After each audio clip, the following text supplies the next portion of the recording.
Today's Tanya is extremely importante and very relevant for all of existence, for all time. It says that the words that the Creator spoke at the beginning of creation are constantly found within all of the creations, literally every second of every day.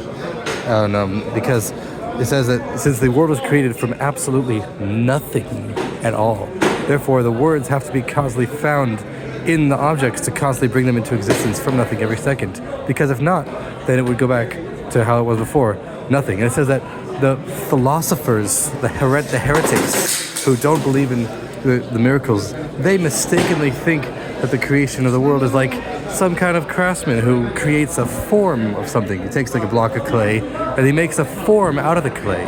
And then even if the craftsman goes in the marketplace, he doesn't need the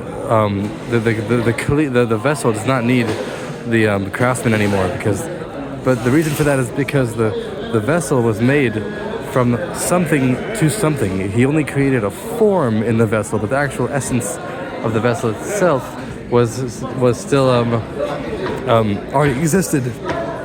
But the great difference of the creation of the universe by the Creator is that the essence of existence was literally created from absolutely nothing at all in any way. So therefore it needs to be constantly brought into existence from nothing in order to exist. And it says this is the creation from nothing every second is an even greater miracle than the splitting of the sea. The splitting of the sea was totally miraculous. The nature of water is to go downwards, but by the splitting of the sea, the water miraculously stood upright at a 90-degree angle, like a wall.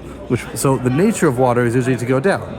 But in order to change that nature, to cause the nature of water to go up, which is completely opposite its nature, it says in the Torah that there needed to be a eastern wind that was blowing constantly on the water to make it change. Meaning, it wasn't just that the wind was keeping it up, because it was totally supernatural. The water literally stood up 90-degree angle, flowing upwards like a liquid wall. But no, what really happened is that there was a miraculous power inside of the wind itself.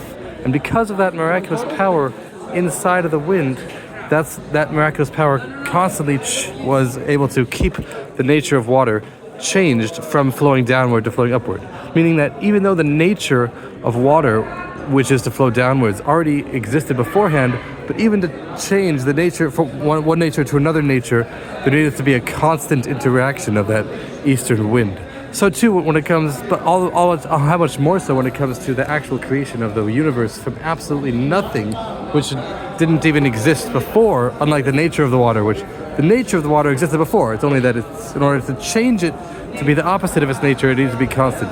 But the world did not exist before.